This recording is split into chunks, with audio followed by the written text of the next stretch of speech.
Bonjour à toutes et à tous, soyez les bienvenus pour ce Flash Crypto. On est toujours sur l'incertitude au niveau géopolitique, mais on verra que les marchés sont quand même calientes, sont plutôt chaud bouillants, un peu comme la température en ce moment. On a une belle reprise des marchés qui est très divers et variée. On a aussi bien des belles hausses sur l'intelligence artificielle, dans la DeFi, dans les DEX. Et on a toujours les deux locomotives du marché en ce moment que sont Hype et XLM. On va aller voir, il y a encore des très belles nouvelles. Malheureusement, ce n'est qu'à court terme, mais à court terme, on a un mauvais signal, aussi bien sur Ethereum et sur CKB Nervos. On va aller voir ça dans ce flash. En passant, merci beaucoup pour les soutiens, merci beaucoup pour la confiance. Vous étiez plus de 1000 à liker le premier morning sur cette chaîne. Merci beaucoup, vraiment, ça me fait très plaisir. N'hésitez pas d'ailleurs si vous voulez soutenir encore. On est là malgré la canicule, malgré le fait qu'on étouffe un peu en ce moment. On est toujours présent, vous le savez très bien. Donc l'Iran n'aura jamais d'armes nucléaires, les États-Unis menacent de reprendre la guerre contre l'Iran, les négociations entre Washington et Téhéran pour un accord de paix durable restent dans l'impasse ce samedi 30 mai, alors que les États-Unis affirment être tout à fait capables de reprendre les hostilités contre l'Iran. Nucléaire détroit d'Ormuz, front libanais, les points des blocages s'accumulent. Donc en direct, la réponse de l'Iran, c'est que l'Iran accuse Trump de trahir la diplomatie avec des exigences excessives. Voilà, je pense qu'on est dans une phase de négociation. Est-ce qu'on est au bord du précipice ou on est au bord d'un accord? On le saura très rapidement, je l'espère. Ça fait plusieurs semaines que ça dure. Espérons que ça se termine positivement. Donc, qu'est-ce qui nous permet de mesurer un peu ce qui se passe sur les marchés? On a les marchés crypto, c'est notre grosse force, c'est qu'on est ouvert 7 jours sur 7, 24/24. Et grâce à Hyperliquide, on a le Brent qui est coté 7 jours sur 7, même encore aujourd'hui. Et on voit qu'il a encore baissé ces dernières heures, mais il se stabilise autour des 92 000. Imaginez, ça a perdu 25 000 dollars depuis le 4 mai. Donc sur un mois, on est passé de 116 à 92. C'est une très bonne nouvelle à court terme. Et je pense que si le conflit s'arrête, vous verrez, on va aller descendre largement sous les 80 dollars. Donc là, par contre, on a des mauvaises datas, et ça, faut faire attention dans l'interprétation. Il y en a qui vont vous dire que c'est une catastrophe. Moi, je pense que plus on continue, c'est la première fois que ça arrive sur les Bitcoin ETF. On a 10 jours, imaginez, 10 jours consécutifs d'outflow, donc de sortie, de vente d'ETF. Et pire, un premier indicateur sur Ethereum, c'est pas 10 jours, c'est 14 jours sur Ethereum. Donc, on appelle ça un indicateur contrariant. C'est que, au contraire, c'est que vous savez, c'est un peu de la FUD. Les gens prennent peur. Ça fait 2 jours, 3 jours, ça avance avant. Et ça finit par vendre et capituler jusqu'à avoir un rebond. Je pense qu'on n'est pas loin éventuellement d'un rebond. Et on a un pic dans la peur, justement. Donc, très souvent, c'est un pic de peur. Voilà, un petit coup de flip. Et sur Ethereum, c'est pire. On va aller voir ça. C'est 14 jours non-stop de sortie. Donc, on est sur 10 jours sur Bitcoin, on a plus de 2 milliards et on voit que ça s'amenuise dans les volumes. On avait 700 millions, 200 millions et hier 125 millions. Au niveau d'Ethereum, c'est une véritable cata, c'est 14 jours non-stop. On a vu l'actualité toute la semaine, pas mal d'actualités plutôt négatives. Par contre, si on regarde les 3 autres gros ETF du marché, on a Solana. Imaginez, il n'y a que du vert sur Solana ou total zéro. Ensuite, sur XRP, c'est pareil. Malgré le fait que ça baisse, on est dans le vert. On n'a pas eu une journée rouge depuis le 30 avril, imaginez.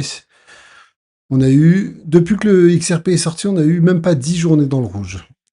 Et la merveille du moment, tout le monde se bat pour en avoir, c'est Hyperliquide. On va aller voir qui nous fait encore un ATH. Je pense qu'on peut aller taper 70, on peut aller taper 80, on peut aller taper 100 dollars. Je vous l'ai dit, pour moi, c'est un projet qui vaut peut-être plus que Solana et que BNB. Donc vous allez voir, pour moi, ça peut continuer encore à progresser. Ce qui fait que Hype, vraiment, ça s'auto-alimente et je pense qu'il y a une grosse FOMO en ce moment. C'est que, après, ça peut se retourner, il peut y avoir des long squeezes, mais les open interest, donc ce sont les intérêts ouverts sur Hype, qui ont explosé de 30% ces dernières 48 heures. Est-ce que ça nous prépare de nouveaux plus hauts? Bah oui, c'est en train de faire des nouveaux plus hauts et je pense que c'est pas terminé. Mais regardez l'excitation du moment et vous allez voir, ça s'auto-alimente. On a énormément des volumes et des revenus. Au niveau des revenus, vous le savez, c'est une merveille. Ça fait très longtemps qu'on en parle. Voilà, Hyperliquide qui explose tout au niveau des revenus. En 30 jours, ça a fait 54 millions. Ça fait 2 millions de revenus par jour en moyenne. Et je pense que ce n'est pas terminé. Ils s'incrustent dans le marché des prédictions. Donc on verra les chiffres prochainement. Ce n'est pas terminé parce que Grayscale en ce moment prépare aussi pas mal de choses. Ils ont fait un update S1, donc c'est une mise à jour pour un ETF qui comprend du stacking, et ça plaît beaucoup aux institutionnels. Ils investissent et en plus ils ont du stacking, c'est-à-dire qu'ils ont des rendements annuels sur le stacking. Ça, c'est toujours très très apprécié. Et encore une mise à jour pour Grayscale, décidément, avec des achats, parce que vous savez, avant de lancer leur ETF, ils ont acheté pour 130 millions d'hyperliquide. Et donc, quand leurs clients vont leur acheter finalement de l'hyperliquide, ils n'auront pas à en acheter au spot, ils les auront déjà en caisse en se disant, bah, le temps qu'ils valident, eh ben, peut-être ça vaudra plus cher. Et c'est le cas. Ensuite, XLM, pour moi, c'est l'actualité la plus importante de la semaine, peut-être du mois, peut-être de l'année pour l'instant. C'est une énorme victoire pour XLM. Je ne pense vraiment pas qu'à moyen terme, à court terme, il peut y avoir une prise de bénéfice et que ça va chuter. Mais je pense que c'est un véritable tournant. Honnêtement, je suis un peu dégoûté parce que moi, je suis sur XRP. Et il y a des gens qui m'ont dit comment se fait que tu n'es pas sur XLM. J'ai déjà expliqué, c'est que pour moi, XLM, il y a l'un des anciens fondateurs d'XRP qui fait partie de ce projet-là. Ils ont lancé quelque chose de similaire. Et je me dis toujours, autant investir sur l'original. Donc j'ai investi sur XRP plutôt qu'XLM. XLM, finalement, est en train de prendre la lumière. Et c'est un peu comme dans les mêmes coins. Il y a Dodge, il y a Shiba Inu et tout ça. Moi, je préfère investir dans Dodge. C'est comme dans l'intelligence artificielle. Il y a plusieurs projets. Je préfère investir dans les leaders, les premiers, comme Tao, comme Render, plutôt que les concurrents. Même si AKT fait une très très belle performance, malheureusement, moi, je suis sur Render. Et donc ça, j'assume complètement. Mais XLM, ce qui s'est passé avec la DTCC, c'est complètement fou. Il faut vraiment que les gens comprennent que c'est l'infrastructure des marchés financiers aux États-Unis, DTCC, qui fait un partenariat avec Stellar. Donc tout ce qui est stablecoin, RWA et tout ça, bah, ça se passera sur Stellar. Donc ce n'est que le début. Je pense que conserver proprement vos tokens, je pense que c'est que le début. C'est un véritable tournant ce qui est en train de se passer. Et même si ça a pris pas mal et que c'est en train de partir à la hausse, je pense que ce n'est potentiellement que le début. Et c'est bien pour Stellar, mais après, il y aura d'autres bonnes nouvelles de ce type. Ce qui est bien pour Stellar, ensuite, j'espère qu'il y aura d'autres nouvelles de ce type pour XRP et d'autres.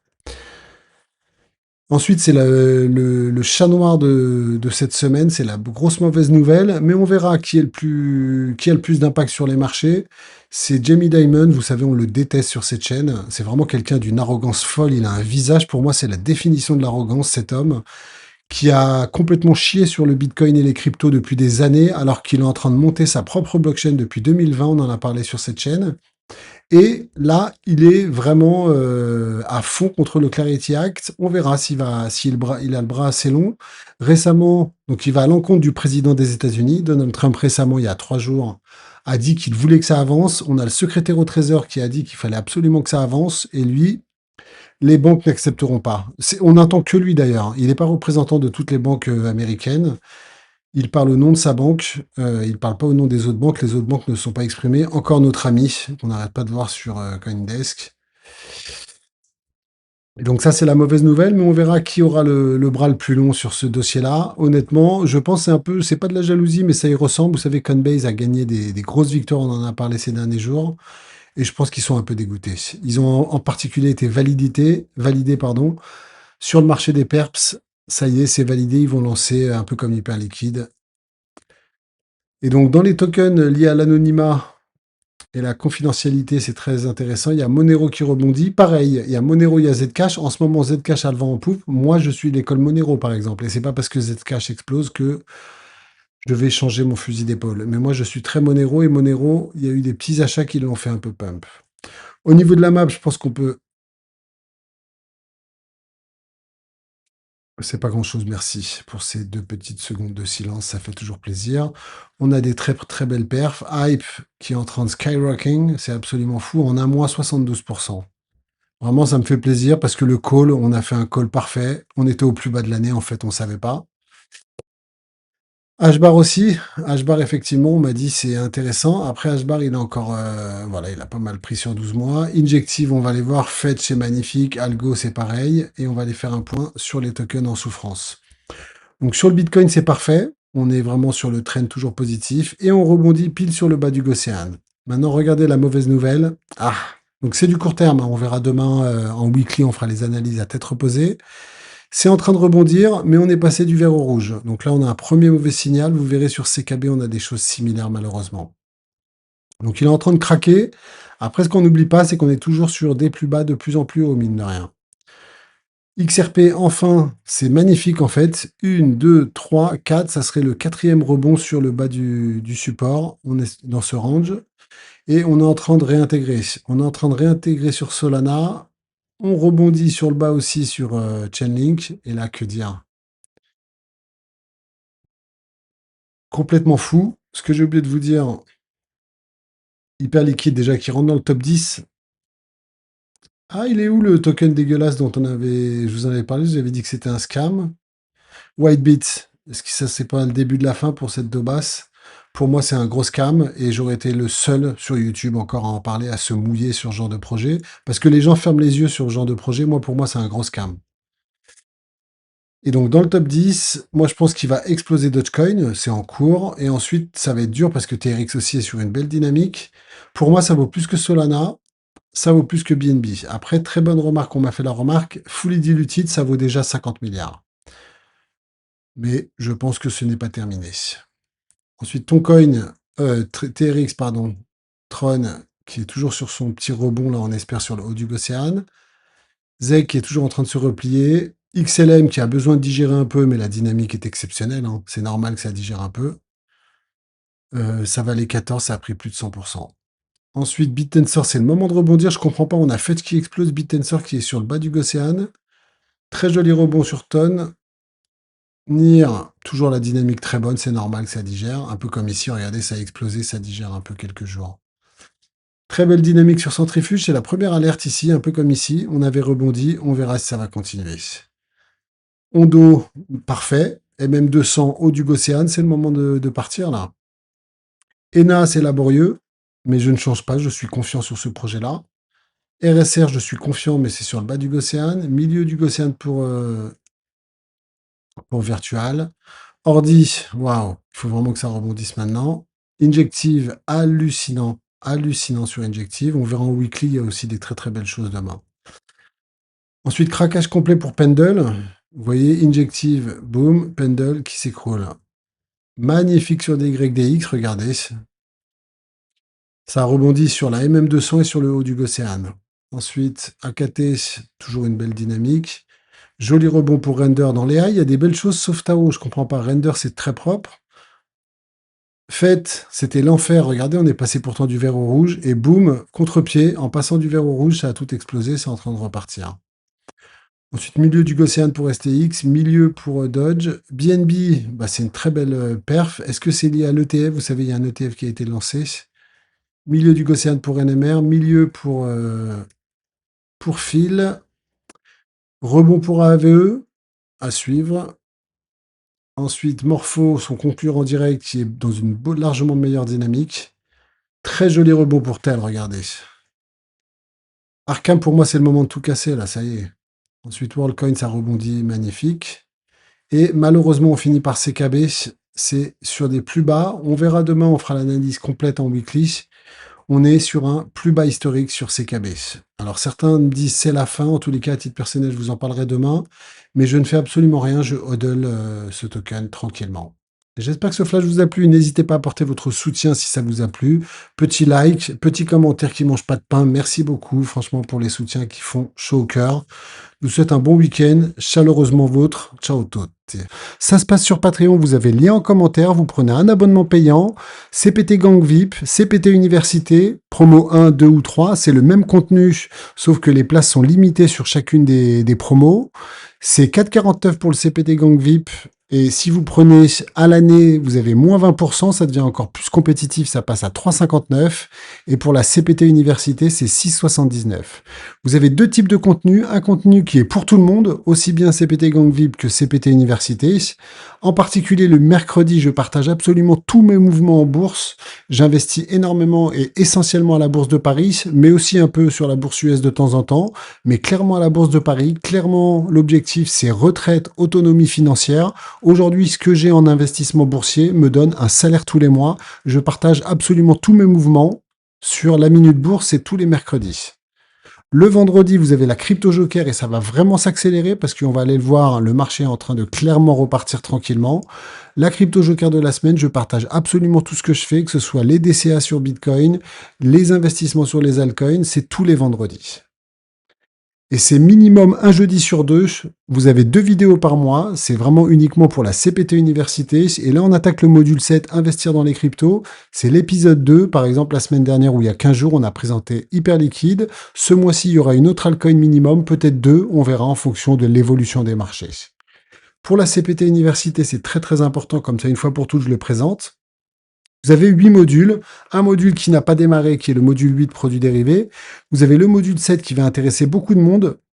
C'est un peu comme je faisais un peu sur YouTube avec les fiches, sauf que c'est des beaucoup plus complets, beaucoup plus... Le monde a changé depuis 2022-2023 où je faisais les fiches projets. On est beaucoup plus focus sur la génération de revenus et une manière d'analyser complètement différente de ce que je faisais avant, beaucoup plus complète, beaucoup plus diversifiée, on va beaucoup plus loin dans l'analyse. Et vous avez vraiment des choses très très importantes, quel que soit votre profil. Vous avez 8 modules sur les connaissances fondamentales, vraiment le kit de survie dans ce monde aujourd'hui de la finance, avec aussi bien ce qui se passe en finance, comprendre les produits dérivés, les marchés de la dette. Vous avez un module 2, pareil, il y a 8 épisodes sur l'économie et la finance. Vous avez le module 3 où je présente des sujets très techniques sur la blockchain technologie. Le module 4, c'est Bitcoin et l'histoire des cryptos. Pour l'instant, il y a 4 modules, mais j'ai fait les grandes phases de la création du Bitcoin jusqu'à 2013, de 2013 jusqu'à 2017, 2017 jusqu'à 2021, 2021 jusqu'à 2025. Et le prochain module viendra par la suite. Ensuite, vous avez le module 5. Pour moi, c'est la formation en analyse graphique la plus complète qui existe et surtout zéro bullshit, que des choses vraiment très très utiles. Tous les indicateurs que je parle, il y a 8 modules. Pour moi, c'est la formation en analyse graphique la plus complète et surtout vraiment zéro bullshit. Il n'y a pas de vocabulaire compliqué. Vous pouvez absolument tout utiliser. Et ensuite, ça c'est très très important parce que en ce moment, c'est un module par mois. C'est Entreprendre en 2026 et c'est un module qui me tient à cœur sur lequel je partage énormément de choses, en particulier une formation en intelligence artificielle sur les agents AI. Voilà, parenthèse fermée.